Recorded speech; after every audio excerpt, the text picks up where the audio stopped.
Salam qadirli vatandaşlar, salam mehriban iyleşler, salam Halmura dağı.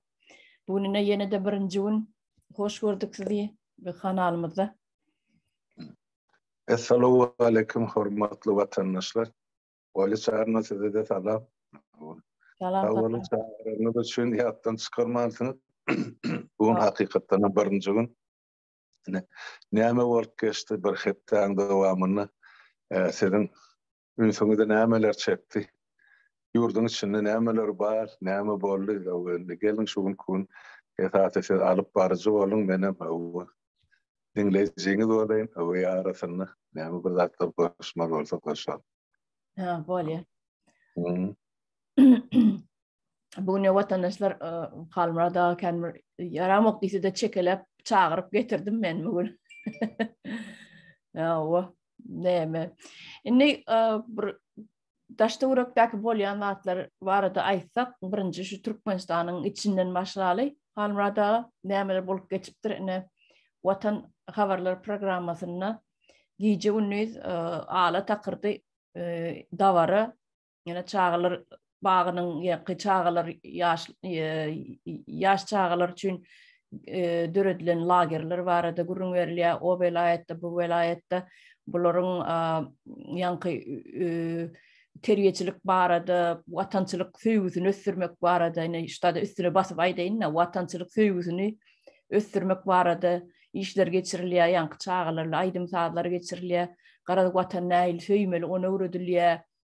Gepin ýytkasy, şu biz geçen tapar bir gepleşik etdik kemine bilen. Watany süýdirjek bolýan bolsa, watan diýmek bir zatlar tersine diýär. Ýani şu watanyny bir zatlar tersine bolup geçýär. Şoň üçin hem zorluk bilen çağılar ýaşlykdan watana süýgü diýip bir zatlar oýlap tapýarlar. Onun bular kasam düzýärler, çağılan kiçilikden watan näil söýmeli, watana näil we paly bolmaly, prezidente näil we paly bolmaly, nişlatlar öwredýärler-de ýemşataýda lagerler zatlar işleýän bolsa çağılara şo ýerde şolar ýalyky işler hem geçirilýär. Ona aýdynydım birem ýanky Türkmenistanyny häzir ayagallygyna daşary urtlar bilen ara gatnaşygy has ýygdan gurnajak bu dyrjaşýarlar. Onu şu sinna otursaň şoňa eltiýär-de şu zatlary, şu pikre eltiýär adamyny. Şolar ýaldatlar pikir etmäge iterýär-de. Aýdalyna daşary urtlar bilen ara gatnaşygy hem söwda gatnaşygy goýmaly diýip Türkmenistanyny öňürleýän önümler bar. Plastika ve oturuşlar önürüp başlapdırlar. Ayağı alüminyumdan oturucun özi plastikadan plastika materyallarım Türkiye'den getirilenmi? Kara onundan yığınınan onun bunu çüylep oturucu yasayas diyem daşarurda ekspert ediyasip görköyade halkın önüne bulan bir näme diýilýär gözbaçylyk mı? Gözbaçylyk diýip aýdaýyn. Materiallara başga ýerden alýan çüýk haqqy we mene bir önürýär. Ekspert edýäs önümler Türkmenistanyň önümleri diýem label dakýarlarda, label diýmek näme? Etiketka mı näme bir özüniň logosyny dakýarlarda. Inni buna mene daşary urtlara şu önümleri Türkmenistanyň önürleýän önümleri ekspert edýäsip, ýani paýta önümleri, paýtadan önýän önümleri görkezýärler. Aýyna ýüplük önürýär, ýüplük satýar, mata önürýär, mata satýar. Onun bu ýuwjy arasalaýjy serişdeleri görkezýärler, Clorox my ýene aňyr bäri aýna ýuwulýan öýüň arasalaýan serişdeleri. Onun bu maşynyň ýagy diýermiň, oň ýaly serişdeleri önürýär. Garaz görkezilýän zatlary bir gaty bir uly bir ösen döwletiň şoň Türkmenistany aýtmasa diňe sujetini, kessi sujet görkezseler-de bir ösen döwletiň içinde önürleýän önümlere meň diýär-de ayagalyny önümi önürýärler. Kawiçkaň içinde aýdaýyn, ayagalyny önümi önürýärler. Ýöne halky aç. Halky aç, halkynyň bilim tarapdan Ehli tarapdan iyide galan, medisina tarapdan iyide galan. Inni şu göz boyalçılıklar var da aydasın mellide üstünü basıp. Taşerutlarını biz satyaz şu önümleri eksport ediyaz diye. Yani hanı pulu. Hanı geliyen yirdecisi. Ondaşındanım ekrançılıklarım ene gülyalı dip görkediye. Ayağallığına ne daşoy velayetine de ekrançılıklar görkediye. Almalık mı, erik bağlar mı, ondan geliyen hasıllar mı, qarız bulan hemmesi bol telki Türkmenistan'a yettiya dip görkediye. Üdümçülük yerlerini görkediyeler. Ene plan vilayette ene giden üdüm önümlerine önürlüye. Bundan ene näme ýasýas, onu ýasýas, ne şiireli önümleri ýasýas diýip görkezýär. Bal wareniýe ýene. Mene diýen, onem üçin halk aç. Bu zatlarym ekspert edibilýän bolsalar. Bundan ene içkili önümlerim ýasýan bolsalar. Hany onuň pullary. Näme üçin halk aç? Ne şunu üstüne belläsim geldi göräýmäne ekrana seredýän goýun. Ähli gülala güllük halka mine şu zatlara teredip yalmınıp onanıp oturup yudunup daha yok yöne suratına seredip ekrana seredip yudunup oturmalılar. Ne halkı şey edip Allah gelýärler. Näçe ýyl bäri halmrada näçe ýyllar bäri Allah gelýärler. Önüm önýän bolsa bir nime bir kärhanaň içini görkezýärdi. Ulu kärhana önümler önürlüp dur, gidip dur avtomat ýagdaýda ýanky abarudunyalar ýörep işläp dur, ema içinde bir işgärem ýok. Bir işgärem ýok. Hiçsine tödep meren oklar. Ýöne aýlanyp duran aparatlar görkezýärler. Ine ýurdumyz gülýäli. Halkyň gözüne çöp atmak üçin ine şunça önümler önürýär, tonna. Ine ekspert edýär. Daşerutlarla ara gatnaşygymyz gaty gowy ýola goýulan mundan beýlegem has bunu ösdürür berkiders diýip aýdýarlar da. Inni özüň şoňana edip başlasa şular ýaly ýagdaýda halkyň gözüniň öňüne şul işleri edýän bolsalar diýmek şol döwlet çöken. Hiç bir döwlet özü şular ýaly apravdasiýa etmez. Hiçbir döwletde şular ýaly täzeliklerde aýagallygyny ýankyaldatlar görkeden oklar. Täzelikmi? Täzelik barada gurrun etmeli, halmrada. O çykarýan özümiň alman kime gerek? Täzelik diýip şu zatlar aýdýarlar, halkyň gözüniň öňüne gözüni boýamak üçin ne şu zatlary önürýärler. Hiçbir döwletde men intek görmedim, täzelik görüp intek meydana çıkarıp ine goýunnamyz bar. Ine bağlamyz almalar var. Ine üzümlerem ösýe, buğdaýymyzam gowy, paýtamyzam gowy diýip görkezýär. Täzelik däl ol, halmrada. Näme bul Türkmenistanda bolup geçýän atlar näme bu? Bular mujarlyklar näme? Aýdaýyn Marşany biraz ursat bersen. O size garaşyp otyrny aýdarsyňyz diýip. Gaty gyzykly gurrun berdiňiz, beýnansagam gaty jaýdar söz tapdyňyz da şunu, göz boýagçylykdy. Ine şol ady barda özü ýok. Diňe göz boýagçylyk. Ol ekranma miwany görkezýär, bankany önümi görkezýär. Her zady görkezýär bolu ýöne şonu halkyň durmuşyny ýa döwletiň dukanlaryny görmek bolanat. Şu görkezilýän zatlaryň lükgölügine ähli daşary döwletleri çykalyp, şu taýda daşary döwletden puluna satylyp, pulum daşary döwletde galýar. Ýöne ýylyna gelip halkymyza berýän ýeke köpük peýdasy ýok, ýa hazina ýa büdjete giren akşatlar. Ýa-ni siz aýtdyňyz, gülküm tutdy bir zat, ona aýdyp berýän. Şol diýdiňiz da, oturgyjy plasmasasyny Türkiýeden getirýär, aluminium Türkmenistany ýok diýmek onuň şu Ukraina döwletlerden getirýändir. Bizinki şol taýda şu ikisini sepleşdirip şurup tawlamak da şu onuň ene Türkmenistanyň önüm diýip görkezýär. Şoňa gülküm tutdy. Ýa çağa döwrümi 60-njy 70-nji ýyllaryň gurrunu şol Bunu gören Türkmenistan'ı önüm var yani. Pomidor deydi, hıyar, neyme bir balgar üzüm şular yaşıkları kaplanıp uğradılar da.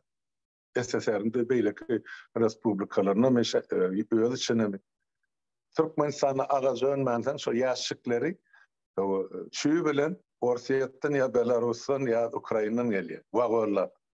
Ondan sonra böyle çağaları şu bir yaşığı neyse tarafta uğrayan morsan kaptalı aşağı üstü şu hemmecini beş köpükten tölerdiler şu diyor.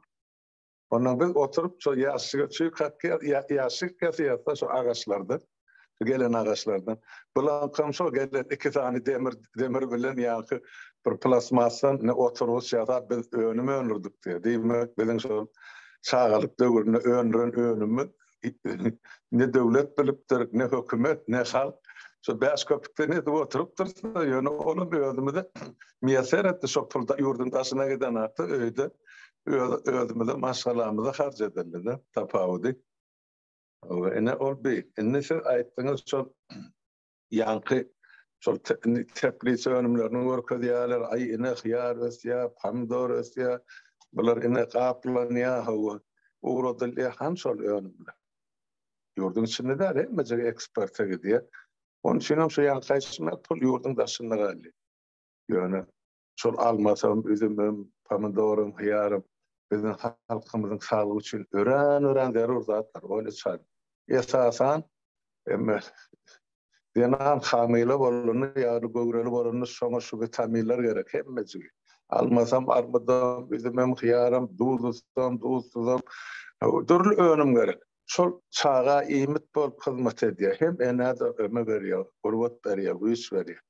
Çağa sağdığın oluyor, ene sağdığın oluyor. Emma şu rahatlar halkımızın durmuşunu el yeterli olmansan yine sana çağaların ölümü, yine sana yaş enelerin ölümü, yine sana ulu kefelçilik. Hem zaten öz başlanıcı vardı her kıladı. Derya da bir denemelerine solum şillere bir yerden çeşme olup dönüp çıkıp tamul oluyor. Yine bizim hep tragediyamızın Türkmen kökünü palta urulayan sebeplerinin biri yine şu. Önürlen devletin içine yok. Birinciden, ikinciden bolayınla da el yeterli değil, halkta iş yok, aylık yok. Üçüncüden, şu halkın imanından sonra ol hemmecik önüm daşar yurda çıkarlarını ol yurt için, halk için, devlet için önürlerini anladın. Tersine şu halkın ağzından kakıp alıp daşar yurda çıkarıp satıp puluna mevzularını oraya yine cenayetkar, haram hükümet ya topar. Ne şunu sen aydanı ölçerinde şuları ya cevap vardı. Yoksa bir şun cevap riyasip görkedi hakikaten sizin haydısınız yani gidip yatınsa içine bir adam aylanıp yüplüklerin arasını niye iki tane han sol yüplükler han sol matalar eğer şu matalar yağlıklar hem mazat var olsa yani şun bizim gelin gıyılamız bunlar yani yarım yırtıklı gelip böyle otayda şu hükümette işleyen ya sonradan burada haram kazancı edip masrafını ekleyenlerin sağaları ya denaları olmasa beyle halkı görüp otursa aşağıdın taşının aklını yağdayım. Burada edeyim. Şu yüplüklerini irak diyenizde daşar yurtlarda oturan öz adamları var.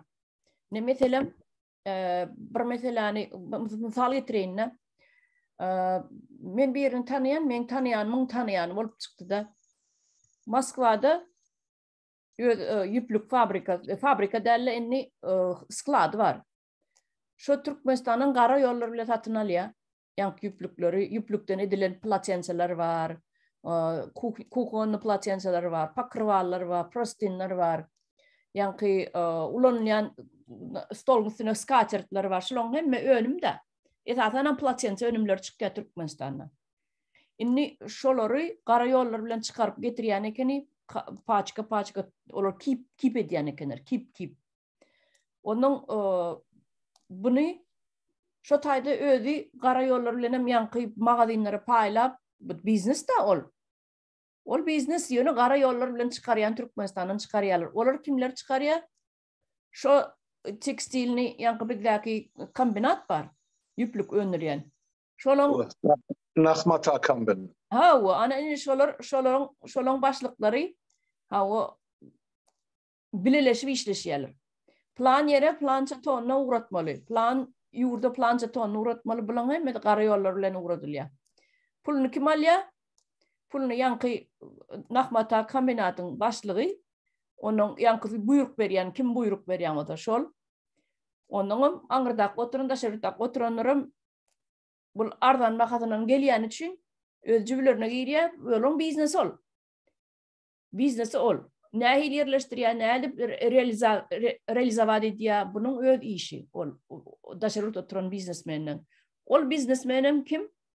Olam aslı Türkmenistanlı. Moskva'da oturan. Yine de açasan yankı mağlumat. Yine şu biznesinde bir şey mesela görünüşünü alıp verir. Vatandaşlamada düşünüklü olur yani. Beyleki görünüşlerini hiçsini değmeli. Yine Nahmata fabriki cinsi matanı öndürüyor Türkmenistan. Şu cinsi matada yine bizim şu paktamızdan.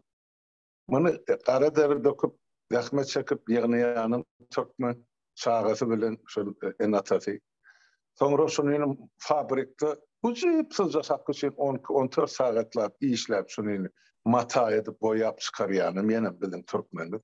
Sonra şuları yani kayıtsın Türkleri bilen, Oralarları bilen Türkiye uğradı yani. Şu tayda sonun yine de şu Türkiye işe giden bizim yine Türkmenlerin anlamının ele bilen cinsi koynak ya cinsi varlık tıkıp Avrupa'da satıyor.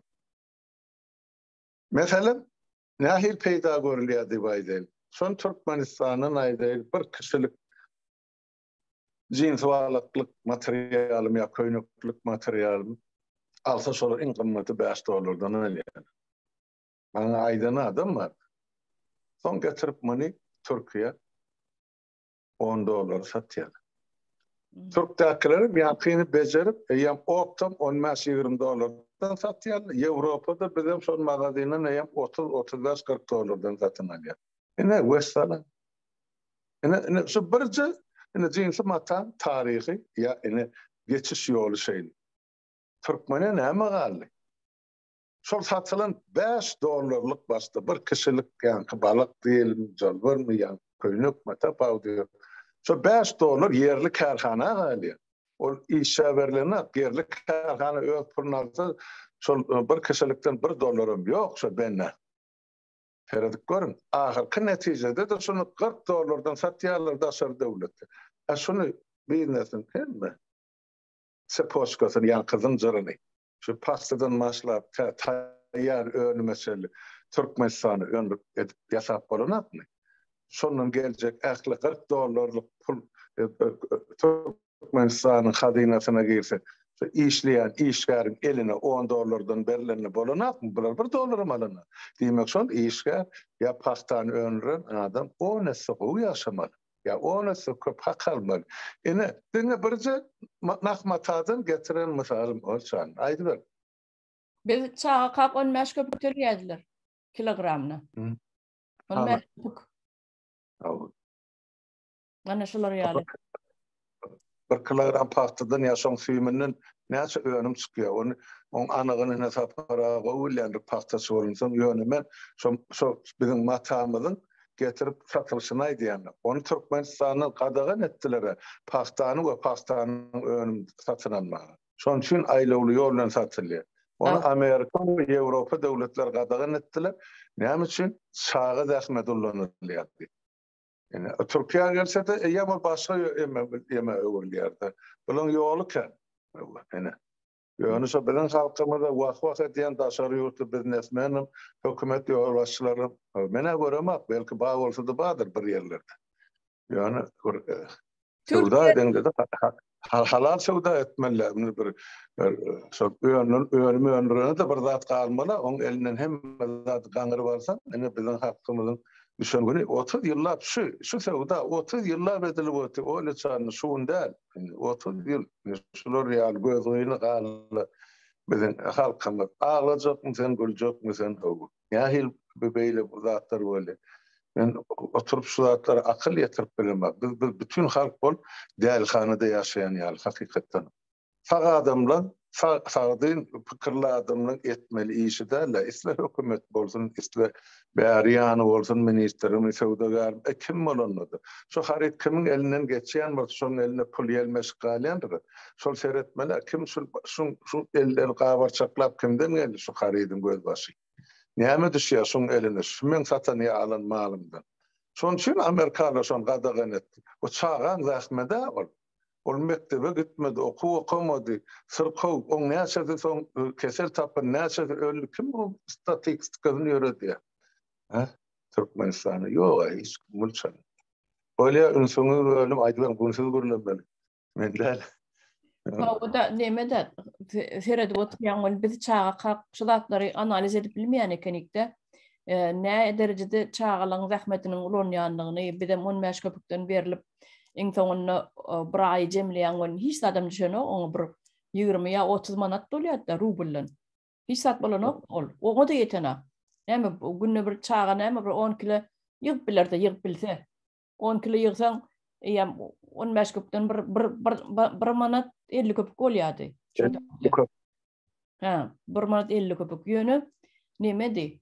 Ýüpek paýtaň kilogram 15-den ak paýtaňky pa-moýmy 20 köpük deme. Şoňa bir zatdy. Ak paýtaň bolmaz, ak paýtaň bolmaz. Onu sapar bilýändir sonra görüp. Ak paýtaňky mykaya neme? Ha, ýüpek 20, ak paýtaňkym 15 bolmaly. Şoňalyk bolmaly. Onuň günüň ahyrynda sen ýygnaýan paýtaň bolsa bir 10 kilodir da. Bolsa 10-15 kilo. Ýöne norma berilýärdi, plança ýygmaly. Onuň sen çağa, sen ula adamyň hojalygynda bar bolsa, gidip bilmeýän bar bolsa, beýleki ýaş çağaly eneler uluraklaryny berýärler da, maşgalatyny, paýta ýygmaga. Kiçilerini teretmeli, öýde gidip bilenjek däl. O döwürde bir hili häzirim şeýle bolýan, häzir hasam beter. Ýöne o döwürüm gaty neme bir jistok eken halka seredenne çağan kime goýup gitjek sen aglaýarmy, keselmi, kesellämi? Işdäse barmy, ýokmy? Hiç kim seretmeýärdi. Çağlaryny taşlap gitmeli bolýardy paýta. Ýöne şo ýerde çağlary seredýän sajyklar zatlar bardy. Sen çağan yarasa da yaramasa da şoň temperatura galyp ýatsa da sen şonu çykaýmaly paýta. Eger sen çykyp bilmeseň, onu getir, spravka getir, näme getir. Onuň bu enelerim ulrak çağalaryny uradýatlar, 8-10 ýaşly. O çağa näme ýygyp bilýär? Bir 5-10 kilo ýygyp bilýär. Ýok bilse. Şuňky başlangıç şanslarını ben şuňky şol 35 ýaşdan ýokarkylar bar, 50 ýaş, 60 ýaşa baranın kimem bolsa. Şol ýanky paxta ýygýan raýonlamy bar ýanky etraply. Ketli şu ýanky aýdysyna diýär. Ordan çağan bolly, üç çağan, 5 çağan, ordan jekdäki çağan, burnawdaky tapawdy ýok. Ýok ben dedim sen ýygaýma. Şoň üçin näme diýäne kelene gene de bir aýlanç waka şo girdilen düzgün şol Sowet zamanyny şo bizim halkymyzyň genofondyny urulan palta şo eneler şo çağı aglamasyn men meýdana gelýän çaň diýip şo pamyga ýanky triýaň suwuny batyryp çağanda onu ölýän ekelerde. Şo gelýän çaň şo çağı ýatýar. Azam bolsa, suwsuzam bolsa. Ene şol ýetişen çağalar ene suwun kuny hemmejigine baba bolup, mama bolup oturany bar, ýene ata bolup beremgatken. Onun genofondyna girdi o zatlar. Düşünür. Şoň üçin şol Türkmenistanda şu orta ýaş 46 ýaş diýär. Nerden sen onun uzak ýaşajak, sen ente gunnawda kan.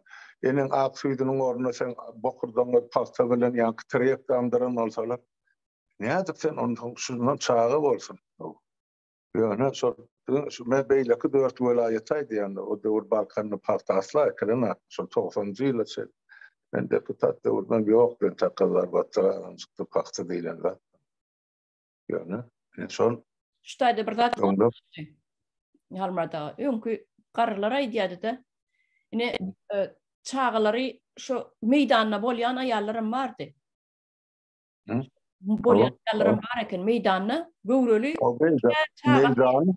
doğulyança gitmeli palta. Wow, şu göwrelim olsan gitmen. Men şu doğan çağalar aydı yani o yemeğe çağını yatır diye de ya telarına çağını şu köylögede Kemal gel Bakırdağ'ın yankı partanı sırşap tırıyaklı partanı yeni Amerika diye de partasını yığım. Bunu hem sen belli Varga diýerim milliýet kalkol başlygy, milliýet kommunism, milliýet hemmesi belli, hemmesi habarly. Ýöne şu halkymyzy şey edip goýdup edip goýdular hemme taraplaryň. Ondan niýeden sagdan näçeler? Men ýene edip berje halmara da.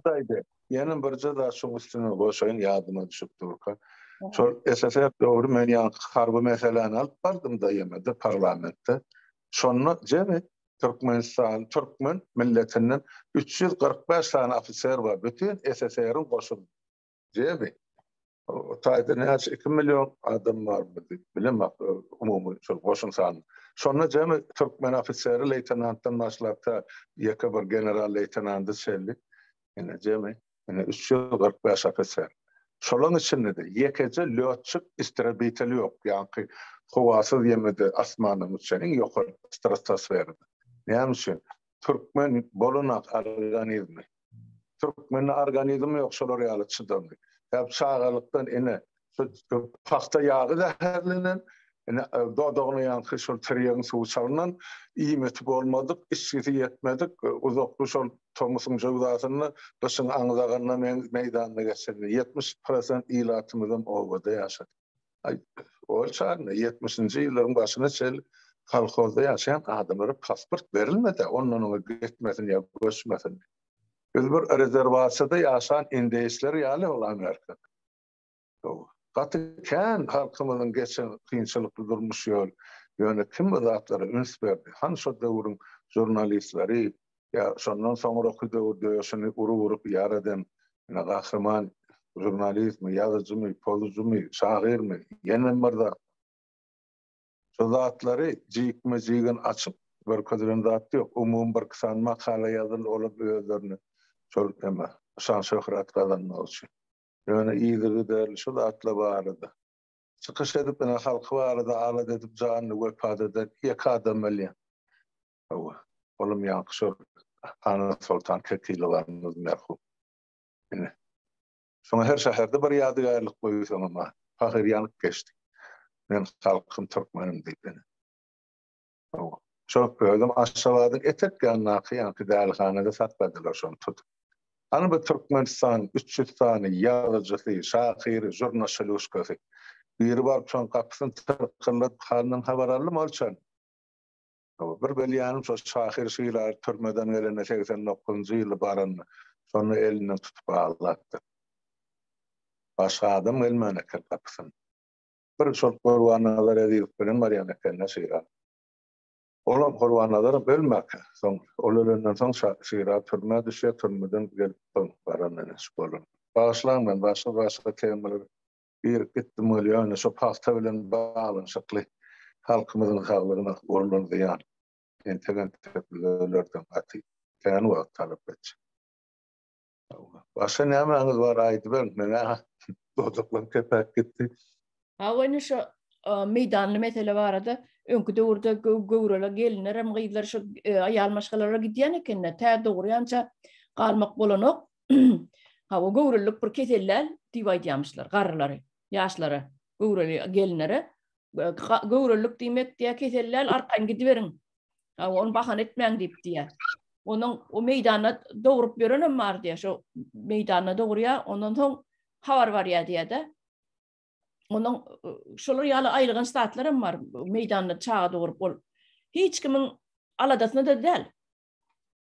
Ol bir çağa doğurma aňsat zat ýaly o bir eşitişime göre bir gurun beripdi. Çağasyny doğurup taşlap, biilini uşap, ýene dowam edýär diye de paty ýygmagy çağasyny garynja basypdyr.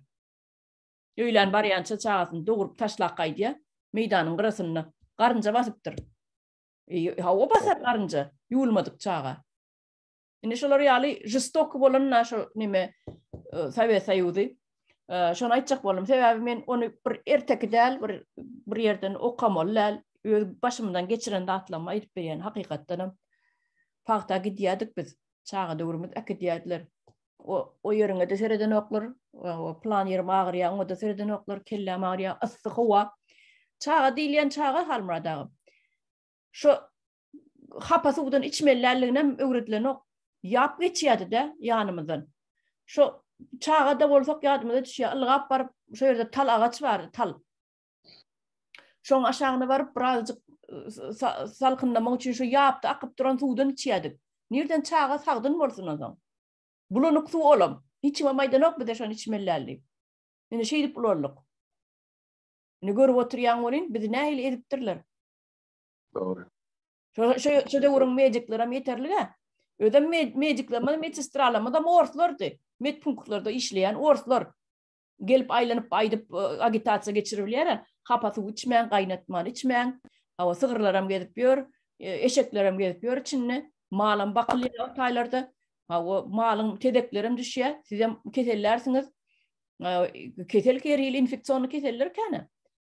Hawa şonu aýdyp duranokdyr bide. Şu suwdan içmän diýip. Özleri içenler şu suw. Ýok. Özleri içermi. Ýok. Men bilýän zatym bar da şo ýyllar. Çağa da bolsam şo sinçi bol. Şol magazylarda barjomy ýesen tüküdip mineral suw gelerdi. İşi daýhanyňa borup satanak olar ýa emel alyp içmäge. Bir çüşe bilen peýdasy ýokdy. Emma şol ýa sada dilen aýtsak brigadirler, kolhoz başlyk ýa müdür mi ol şäherde işleýän ýol başlyk öýlerini ýaşyklap durdy şosu. Olar hapasy geçen adamlar däl. Şo da urum halkdan öýren aýratyn tuturdylar. Şol gelerdi Türkmenistanyň mintorlugyna bolýan 5 litrlik demir bankada alifka ýağlar, Greçiýa kimi, Ispaniýa kimi, Italiýa kimi halka şonu rowa görenakdyr, öz öýlerini saklardylar taňyrlar. O halkam ene şo zäherlenen paxta çygdynyň ýagyny ýyp gelin gyzlamyz böwreksiz bagyrsyzlar. Şoň üçin ýaş ene ölümi çağa dogurya böwrekler atkaz edýär, ganaýlanlar belakrovy bolup gidip otyrdy. Bolsa. Men bilen apmy şonu wraşlyk bilýän üçin şonu şolar işler başgarylmady. Ýa-ni sanasaň bolan gatykän edilen jenaýat ýöne şu ýerde durar, şuň başa näme Türkmenistanyň ýetgeşik bir zat gördüňiz, o bar bolsa onu maýdym, onu guturaýyn şu ýerde. Hawa näme başga tema geçmäkem ýa-ni siziň bir zat aýdyp geçdiňiz de şoň üçin ýetirenni ýa-ni gelin gyzlar dinleýän badyr arasyna. Şu vitaminli önümler var. Yani gelin ayarlamada gelinleme görül bolan wagtynda hökman şu vitaminli imitler hökman iýmeli sebäbi özünden başga da ýene de bir jan bar içinde. Şonam imitlendirmeli. Onuň iki gat diýilýär gelin maşgala ayal maşgala görül bolan iki gat diýilýär. İki gat ayalların organizmi ikisi trebub edýär. Ýani vitaminleri, mineralleri, ähli zatlary, göwönümleri, ýani göwönümlerden, ýerimçlerden gelýän vitaminleri ikisi iýmeli. Bir san almaýan bolsa soň 2 san almaýmeli bolýar. 2 adamlyk. Şonu aýdyp geçen idim. Sebäbi ine esasanam iýmeli zatlar kalsi, kali, ýani mineral nemeler bar, vitaminler var. Şulardan adamyň derisi, dyrnagy, saçy, biram diýişi, tünkü. Şu diýişinde diýişi dökülmedi ýaly şol kalsi köpürek iýmeli. Onuň süýt önümlerini, gatyk diýdi, süýt diýdi, süzme diýdi, ýani tworog diýdi, peýnirini şular ýaldatlarda kalsi köp bolýar, şonu köpürek iýsinler gelinler. Sebäbi ne köp aýdýar da diýişim döküldi. Ene birinji görül bolamda plança diýişim döküldi, ikinji görül bolamda plança diýişim döküldi diýe. Ene sebäpleri on çağa dökdi, şu yer çeken men diýişim dökdi diýip çağasyna söýýärdi. O dökenok sen diýişiňi. Seniň iýip bilmeýän vitaminiň ýetmedligi üçin dökülýär sen diýişiň. Ene şonu aýdyp geçen idim halmrada. Ene ikinji neme mesela geçtik. Bir minutma gorsat berim men şu vitaminler görkezip bolýan adamlara nähili bundan bolýar. Siz aýtmadyň men. Hawa ine beýleki aýtjakladym. Esasanam şu gelin gyzlar özüni gaty Gowsur etmeli gowrul wagtyny ayallamaz gelinemiz sebäbi çağa her separ ayal maşgala gowrul bolanyny saglygyny ýitirýär. Onun bilmezlikden ýitirýär, bilimiň ýoklugyndan şu gowrul bolan wagty almaly, iýmeli, içmeli vitaminleri bilmeýänligi sebäpli organizm gitdigiçe pete düşýär. Ene ştatlar bilmeýänligi sebäpli köp kesel gelin gyzlarda dörep bilýär ayal maşgalalarda. O halmada näme vitaminler? Şol ýa aýtdyňyz we ene şol biledik geçdikden hökümet äsereden halkyň saglygyny. Gögönümler el ýeterlidir. Ýöne biz Ýewropada ýaşapdyrsa, indi Türkmenistan'yň köpüsi Türkiýede ýaşapdy. Şol ýerlerde el ýeterli zatlar. Ine men görkezek bolýan vitaminim, ene şu vitamin görnýärmi? Ine şu ýaşy 60'dan geçerler üçin ine şu gotik. Şoň içinde 120 sanagy bar. Ine sana 4 aýa ýetýär. Günde birje tabletkany şol naharýanda gapdaljar. Şunu organizma näme vitamin ýetmeýän bolsa bir günlük doza şoň içinde bar.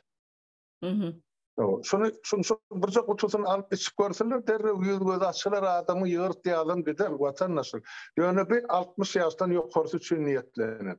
Bar 12 ýaşdan ýokary, 30 ýaşdan ýokarysy bar, 40 ýaşdan, 50 ýaşdan, 55 ýaşdan ýokarysy bar. Erkek kişiler üçin bar, ayal maşgala üçinler bar. Son bütün maşgalalar üçin bar. Feredin gymmadam dälir. Bir gezek alyp uğraşsaňyz ýygyňyz zat galalary hemmejigine ene şol ullakan kömek bar, ýardam bar, sagdyn ýaşamak üçin. Hiç bolmany köp bir topar keselden halas eder. Ya ömrüniz oldu. Onuň ýa gaýdyşyny ýa şol hiç dökülme beýleki ýa magnezium bar. Şolam sünk ýetmezçe beýleki zatlara gatylyp kömek edýär. Bilen bir tabletka gerek wagt alyp içämeli. Ine ýöre erkek kişiler üçin ýa-ki Türkmençe onu sözenek diýip aýdýarsa, prostat. Ol erkek kişiniň ikinji ýüregi. Şo sözenek nämeden bolýar? Ol fizik durmakly bolýar-da. Adam bu şok bilen erkek kişi. 40 ýaşda dünýä boýunça 40 ýaşda 40% ilatın 50 ýaşda, 50% 60 ýaşda, ýa 80% 70 ýaşda 90 götürüp ilatın hökman şo kesele duçar bolýar. Dolu formada, yeňil formasyny, orta formasyny ýa agyr formasyny. Ýa şo bolmadygy üçin prostata olmaýar. Men muny reklam edip oturmaýan, ýa diýjek bolýan lazım. Şu birje tabletkasy bolsa, hiç aşan şo kesel golaýmada da gelir. Orunmaň ýollary kan, men Türkmenistanyň alada etmänsen saglyk saklaýyş ministri ýa-ki bir hiç alada etmänsen estilem bolsan. Sesiňiz gitdi. Turdy. Bolýar. Alada etmänsen onu halkyň öz aladasyny etmeli bolýar. Ondan men ol plan zat barmyş ýa plan zat bolýarmyş ýa peýda edýänmiş däli men özüme 10 ýyllyklyň dowamyny içip ýa ýyp ýa kabul edip oturan dermalyň vitaminlerimi hödür edýän. Sebäp adamyň saglygy üçin şu zatlar zerur. Yok da ştaýda goýak näme diýseniz bar bolýar. Şu vitamin kaptalynyň şu aýdan zatdan gaty bolup kömek edýär. Günde birje dänesini şu nasaryň kaptalyndan ataýmaly. Şol Türkiýede ýaşaýan watandaşlarymyz ýygyňyzda galanyň çağlygyny bar, en atalygyny bar. Şolary şo pulda oturmanda ýeke gezek ählisini üýşüp alanda da şol bilemek şol taýda $20, $30 boljakmy ýa ýok. Burada inşallah 2-3 aýlap ýeterlikli bar şol. Bir içip başlasalar sonra öldürü maydar ağrım zadım gallı ya yüzü gözüm düzölü etegana geldim. Vallahi da yaş eneleri çağırları gerektir. Şu yönü yaşına göre satına. Şuna ayda başlan olsan aytbergin. Bolýan soňky temaga geçsek meni bir zat gatyklanyrdy şu Türkmenistanyň prezidentiniň eden bir hereketi bar. Ýani öňkü kakasa Ahmet Çalık diýip ýadyňda düşýär bolsa Türkmenistanda köp guruluşlar etdi. Ine şol Ahmet Çalıgy öňe kowdular Türkmenistandan. Näçinji ýylda kowdular bilemok, oň ýerine Erol Tabanca diýip birini getirdiler. Onu 7-nji ýylda 7. yılda koldular. Hawa sonra onu Niyaz bölümünden sonra koldular. Hawa sonra tabanca bilen işleş başladılar. Onu da qarat käbir guruluşlar ettirdiler. Yöne inni näme üçindir gelip oğlu Ahmet Çalıg'ı täzeden çağırýar. Oňla gepleşip geçirýär, Türkmenistany çağırypdyr.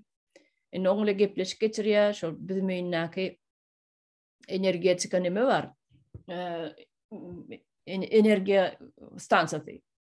Şonu has döwre wap edip gurnamak üçin işläp düzmek üçin käbir nemeleri bardyr da, etmeli meseleleri, çözmeli meseleleri. Şonu has giňişletmek üçin, köprak öňürmek üçin, hem daşarulda satmak üçin elektr energiýany Ahmet Çalıg'ı çağırýarlar. Şoňa tawsirýarlar. Bu taýda men bir zatlara düşünemok. Ahmet Çalıg'a siz başta kovduňuz. Nem getirdiňiz. Şunça ýyl 7-nji ýylda kovlanmasa büýlem 20-nji ýyl 15 ýyl mi bolýarmy? 15 ýylyň içinde näme başga adam tapylmadymy? Türkmenistanyň öz içinde ýa bir Türkmeniň öz arasynda energiýeden baş çykýan adam ýokmuka? Bara energetik institut Türkmenistanyň. Günne diýen başlan ýylla näçe sany mün sany üstüden çykaryp otýar. Özlerine ýokmuka baş çykýany? Onu ýene de çağırıp getiripdirler. Cevap verin. Ya ýene de pul paylaşmalymy? Men şoňa düşünmedim. Ben aýdyp bereyim bolsa. Başystyny. O Ahmet Çalık diýil ýani Niýazowyň döwründe Aşgabatda gelen ýigit. O şo çemedan sewdasyny edip beren haňyrda kesijek bir bolar bolmaz fabrikym pretoriýatsy bir kesijek bir zat bar eken. Onu ýa-da goltugyna girip men taňy babam zat diýip elinden o şaplady edip o şol Türkmenistan ilkinji şol çyğmal bir haritlaryny Türkiýe çykaryn ýa şol aýdýanam men şol jinsy matalat. Bizim başlangıçynda ne şoldu? Türkmenistanyň haýsy maly ýa emesi senaga dönümi Türkiýe çykarlan bolsa bir çetin hökman Ahmet Çalık badyr. Ýogsa bol näp bol milliardlap dollar adan ýaşatyr. Şol milliardlary getirip Türkiýede şumal fabrik kurup näme turistik kompleks şo taýda da ýa-da türkmenler hakyny tutup şo taýda işledi. Ferhat biziň halkymyz düşünýär. Görjek mesela hala çok mesela ölçen. Ondan o niye öllü boldy.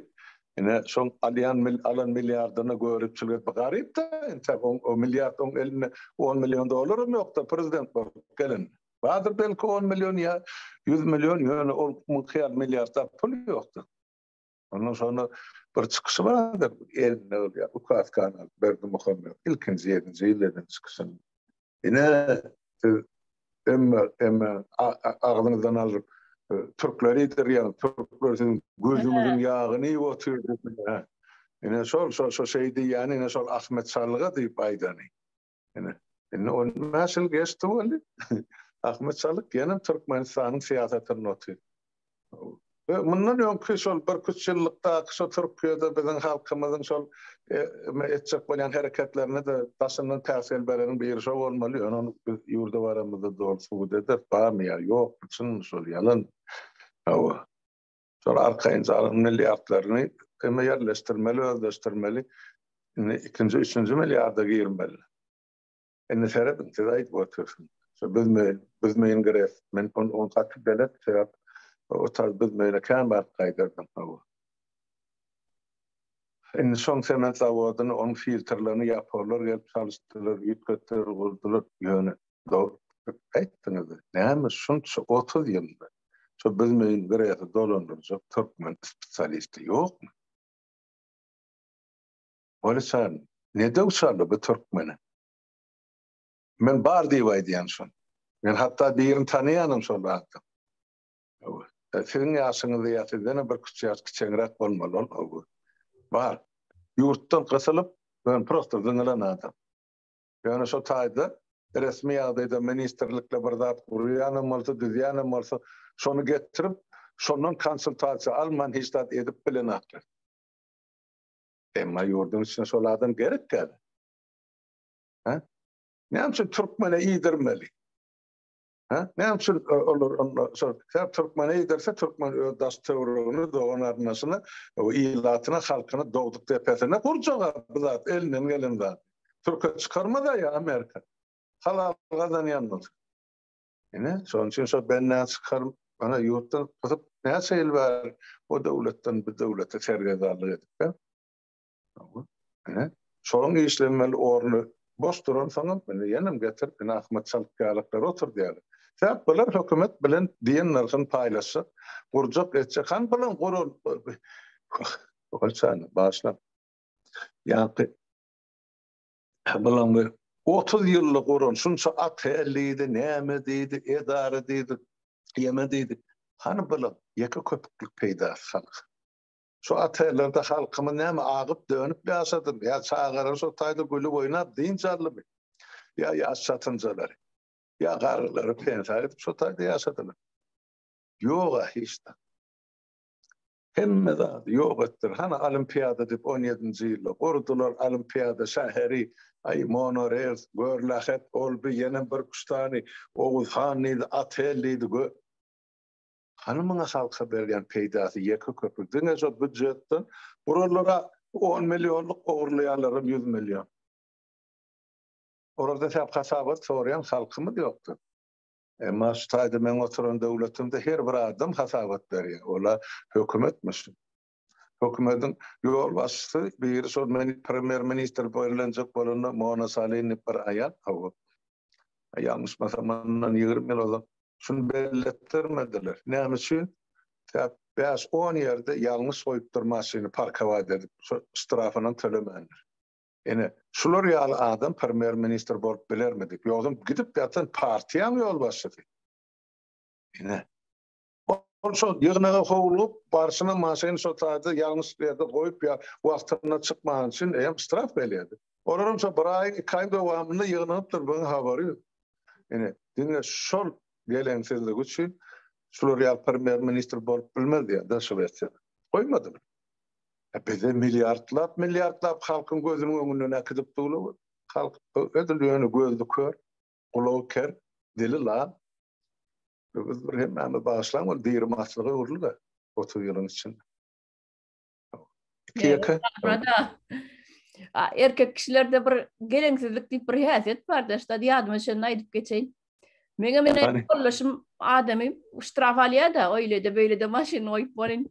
Son strafının pro geçmesini deyip men töleştiriyenle. Accountlar men tölemesem o yadına da yok.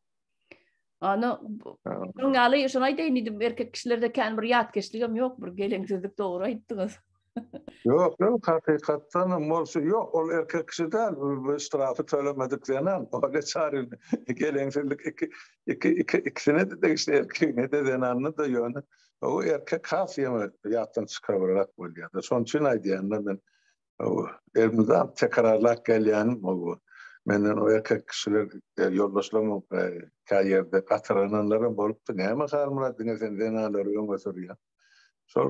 Halkın sağlığı saklaş meselesinde, yani sağlığı saklaş ministerliği, bilim ministerliği, ondan sosyal ministerlik, yani denanlar, çağrılar, kömök, ilatı, dörlü, şular üçüdünü yol başlatını, ormanlarını tutuşu işler olmasa da köpüsün denanlardan oymalı düşünüyor. Sizde denanlarda duygur yürek var. Şu mesela içine yürek bilen giriyan, dine ağın kelle bilenlerle, buğru hasap bilenlerle, şu hasabın ağırsınını dir adamları görüyanlısı. Erkek kişilik köp berde şunu görüp bilen hakkıyla sağ. Sizde şu enelik duygusu var. Siz bir hıvırtka vurup, hıvırtkanın eyesi olup dursunuz da. Biz bolsa şu hıvırtka iyimdaşayan, şu nehil gururlu, kim vurdu, kim saklaya, ne adık serediye, o zatları biz kendini semmerimde erkek kişi. Umuman alamır. Ama hani hakikatte nasıl cenarlarımıza mine yere soktular. O ene olmasa çağda nerede bilim olsa. Şu yurtu tozduracak bolsalar öyle sanmış. Eneni yok etmeli. Eneni bilimsiz koymalı. O zaman bilim. Şu ikisini ayırdım böyle millet yitik gidiyor. Hani 30 yıllar ayrıldılar da neticesini görüp oturuyorlar. Aydı batına şunki yaşlamadık en atası sol pasta medallarını Sovet zamanına doğduğunu pasta bilen periyaktandırılan köpüsü o yerde yerleştirilen. Soňam şu ağzına dandırıp yetiştirilmediğinden ene hana niyaz bene gerayın belasına turtdy.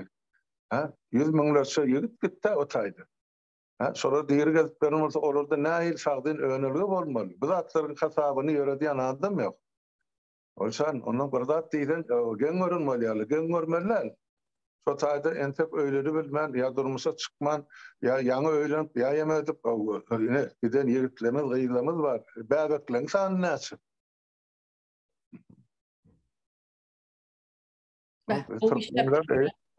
O işlerdir. Şu halkı yuvaşıp bilen, şu kökün kesip, şaşalarını kesip kökün, orada umumu tuğdağı siyal töňgesi var ýa-da. Onu bir gün ondan zarkırlap gaýtmaly. Ene şu mal bir töňe bolupdyr. Ya çağırdan kök vurmaly. Şu töňe gullap yaprak berer ýal barlar. Şaha çıkarar ýal, ýoksa da olu oturdy. Töňe ýykylanan soň gumagarlyk gidýär. Toýst ýetip gidýär ýer ýüzüne. Kana biz Türkmen o döwletde bu döwletde ýaşap berelim. Ýani şu taýda şu Türkmeniň döwleti diýilýänler hiç bir. Ya döwlet Türkmenlerki diýenler. Bize de bir böylece hak verin diýenler hiç bolmaz. Emma sen 100% hakyň sorap oturmaly döwletiň de gol we geday bolup ýaşap. Mene aýlyşynlar. Doğru. Ine şu ýene de iňsoňky bir mesela de geçeliň neme wagtymda bu doga gitdi. Ine dünýäňde Türkmenistanyň prezidenti ýene aýryp goýma nemeleri başlapdyr. Käbir idara ýolbaşçylaryny aýrýa, oň ýerine başgalary goýýa, şeýdip sakalyny alyp murta ýelmäp, şeýdişdirip bir zatlar aýdışdyrýa. Onam şu Türkmen teleradio ýaýlym bar, şoň başlygyny Işan Guliýew aýryp, oň ýerine Ýagmyr Nuriýew diýip birini goýýa. Näme üçin ony aýrýa? Näme ýalňyş edipdir? Şolaň öz islegi boýunça Watan programmadan görýän we edil şolaň islegi boýunça işlenýär şol. Özleri gürlenok bärdi aýak allygyna diktirler gürleýär. Ýazyp berip oturan, ýa bir ters zat goýmadylar. Ya bir hakikati görkezmediler. Ya eýlede beýlede bolýan awariýalar, ya samolyot ýarly, ya eýle-beýle boldy, ya ýolly. Iksan maşin kakşdy, poýuz kakdy, eýle boldy, awariýa boldy. Şolaň zatlary özleri görkezden oga, görkezmelip aýdan oga. Indi şolar näçe ýyllar görkezden oklar, hakikaty aýdan oklar. Täzelikler bolanna şolar ýaldatlarym aýdyp durmaly. Ne plan pandemiyeden plança adam öldü, ne plan hospitalla plança näme boldy. Samolyot, vertolyot ýarly näçe tapar, ana onu aýdan oklar. Eskerler ýok bolýa, onu aýdan oklar awariýa bolup. Ine özleriň isleýän zadyny telewiziýne şu wada çenni edip gelýär, aýdyp gelýär. Ýöne näme üçindir? Şu tele ýaýlamyň başlygyny aýrýar, ýerine de başga birini goýýar. Bu ýerde de näme bolup biler?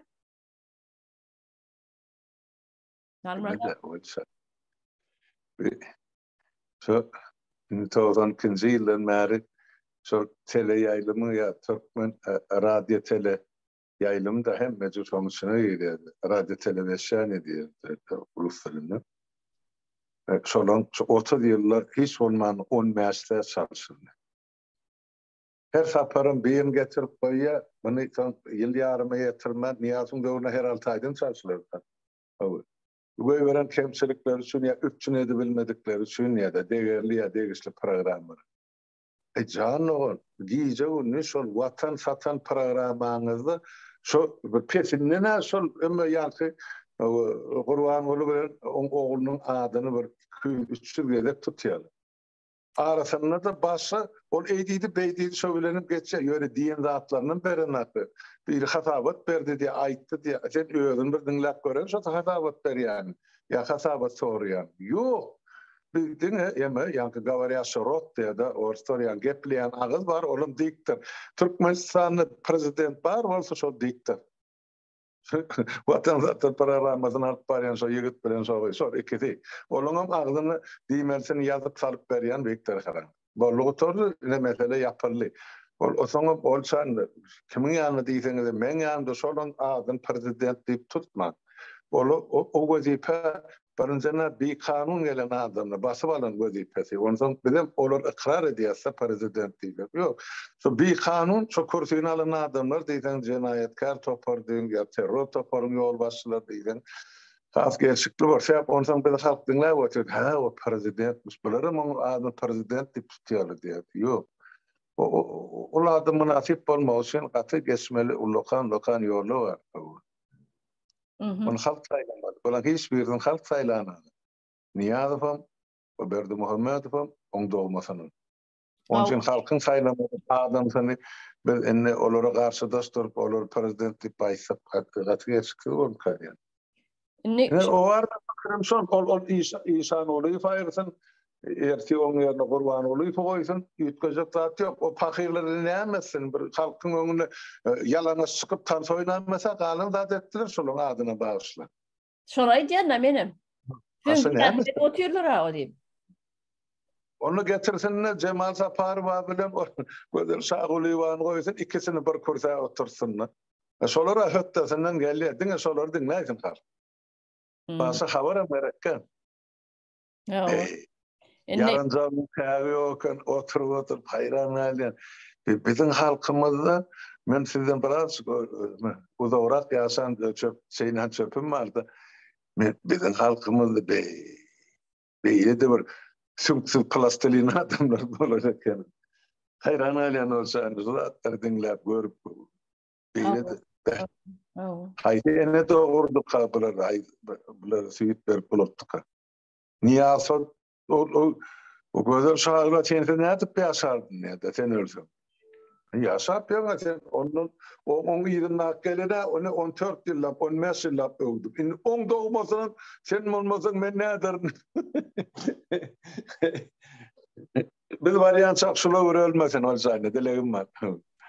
Ben emir şula ölmesin yüzleşip halkının sözleşip attım. Bak ne mi diyer geldi? Ne mi?